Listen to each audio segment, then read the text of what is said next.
The Wop Preservation League was founded in 1997 by Jack Morey, our mission statement.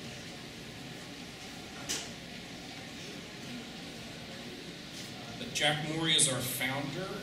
He and his brother head the Morey organization. These are some of the initial board members. There's Stan Vieira and Steve Eisenhower. Jack and his brother head the Morey organization, and they consist of 4 amusement piers, 4 hotels, and a condominium complex. These are some.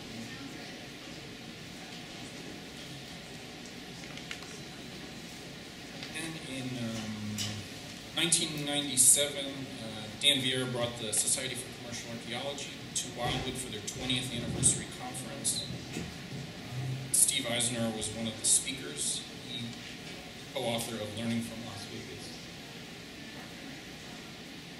Prior to that, Jack gave Steve Eisenhower, who was a professor at University of Pennsylvania, a grant. He said to find out what it is about all these 50s motels and restaurants that make Wildwood distinctive and look for ways we can build on that. And they posed the question, how can this history be used as a vital element in fostering new development? And as a result of the research, 2 recommendations proposed by the students were, make no small signs, and you can't plant too many plastic palm trees. These are actually the street signs on our main street, downtown Wildwood. That's Pacific Avenue. And then this was one of the students at Kent State University designed the Starlux, which was a $1.1 million renovation of the Wingate Motel, which was built in 1953. And Rich called it a 21st century interpretation of the 1950s. Well, that's also on another main street. It's Rio Grande Boulevard. This was another student design. It was a 2-story martini glass with an olive in it. It became incorporated into the restaurant Marine. There were other olives peppering the roof line. At the time, the mayor said, we're not Cape May, we're not Ocean City, we're very Americana, we're not upper crust, and we don't want to be. And this is what the students created was 10 commandments for building a doo-wop motel. One of them was creating the high reader sign, create a wacky image of a spaceship or a beach ball, and last but not least, put this all together in an idiosyncratic, original, and crazy way that clashes, jumps, and jives.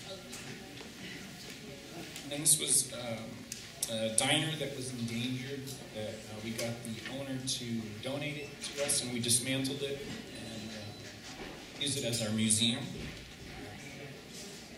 Called the Doo-Wop Experience. Neon Sign Garden, and it's intended to be a celebration of architecture, design, pop music, and everything else that made Wildwood famous in its heyday. Then we, in 2003, we published design guidelines, which we hope to would enhance the community, much as Miami Beach has developed Art Deco design as a theme for their community. This was the new ACME, and I was proud that the community remembered a 1930s ACME and wanted to use that logo in the new supermarket. Some of the other buildings on Rio Grande Avenue, the Commerce Bank is a TD Bank, the WaWa makes purchasing gas fun, and the subway. And we started giving awards to the new signs, and the trophy is the loft lamp. And this is the beach ball terminus that's at the end of Rio Grande Avenue, which connects the Garden State Parkway to. Okay, now Tony's going to talk about the motels. So, Michael and I were co-authors of the co-authors of the design guideline book that he showed you there, and I did all the illustrations for that book. And the book was kind of an outgrowth. There was development happening in Wildwood that was basically kind of typical suburban shore type of development. They were tearing down motels, and they were building kind of vinyl-clad, 4-story, kind of retro in a bad way, kind of beach buildings, and it was really in contrast to the typical kinds of buildings that have been built in Wildwood. So the design guidelines intent was to say, look, this is how people built the motels. These are kind of the models. You can work some of that into your new work, regardless of the project you're doing. So what we did was we identified, we identified 3 typologies in the motels. One thing that's really interesting about Wildwood, if you haven't been there, is that there really are, in fact, for these motels, I mean, essentially, it's the same building. I mean, they're literally the same building, almost, identically replicated block to block. And the way Wildwood is organized is the blocks are long and rectangular. The long direction is perpendicular to the ocean, and the short direction goes parallel to the north-south streets. And so the buildings were oriented, the massing of the motels was oriented away from the property lines because people would drive up and park at the edge of the buildings. And so most of these buildings are ringed at their perimeter by parking, as you see in this diagram. So this is one of the first 3 kind of typologies that we identified. I think we called this the square typology. And you see a lot of the elements here that Michael mentioned. A sign, obviously, is a big element, decorative railings and so forth. A good example of that is the pink champagne motel there at Wildwood, which is still there. The next was we called this, I think, the U-shaped typology, and the difference in this one was that although the property was often not deeper, it was longer. And so the hotel block became longer. There was a signature lobby or featured element, which if you looked at that photo of the Wingate Motel that Michael showed you, you saw there was kind of a house built in front of the motel. Well, that was the signature lobby. And then there would usually be a sun deck or a pool or something, and then in the middle there'd be mini golf and all kinds of other crazy things. Sometimes outdoor bowling. The Tangiers is a great example of this, and you see at the end there, they're kind of feature lobby element. Those that have a coffee shop in them or a restaurant or something like that. And then finally, this is the high-rise model. Again, very similar in orientation to the rectangular one, but just taller. I don't think we have any that are actually 12 stories, but we have probably several there that are 4 to 6. Again, with a featured lobby element. And all of these things, this is an awesome one, by the way. There's a restaurant on the top floor. All of the elements, I mean, if you look at the basic building, it's a nothing building, but it's decorated with all of this stuff that kind of reinforces the theme. So really a fantastic, neat piece of architecture. So in the siting, this diagram doesn't quite do what I was hoping, but I can talk you through it. Is what was happening as these motels were being demolished and turned over for a more appropriate, well, not appropriate, but for a higher revenue use, turning them into condos and things, is that the massing of the site was lost. The parking at the perimeter would be absorbed, the site would be developed, the buildings pushed out to the edges. So you lost a lot of those corridors to the water. These are diagrams that got incorporated into the design guidelines. And so part of our design guideline thinking was kind of to present ideas for how you might site buildings on the site, things like window choices. In the design guidelines, these are called doobie-doos and doobie-don'ts.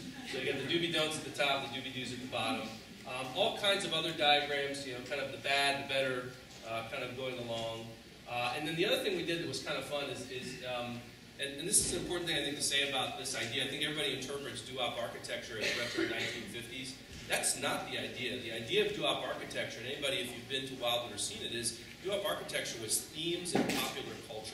So there were motels there was a satellite motel, there was a Motel Tahiti. This was a time when air travel wasn't quite becoming affordable for people, and people in the area we live in would drive there to have these kind of fantastic experiences at these kind of funny, themed places. So what sometimes has happened now is that doo-wop has been interpreted as retro 1950s, and that's never what it was supposed to be. So one of the things we did in the book that was kind of fun is we had this appendix where we just had in these ideas for if you took a theme and you carried a theme into a building, a programless building, kind of a doodle, what could this thing be? So this was an idea for a wave motel. I think we called this one the pool motel. This one, I don't know what we called it, maybe like Water World or something.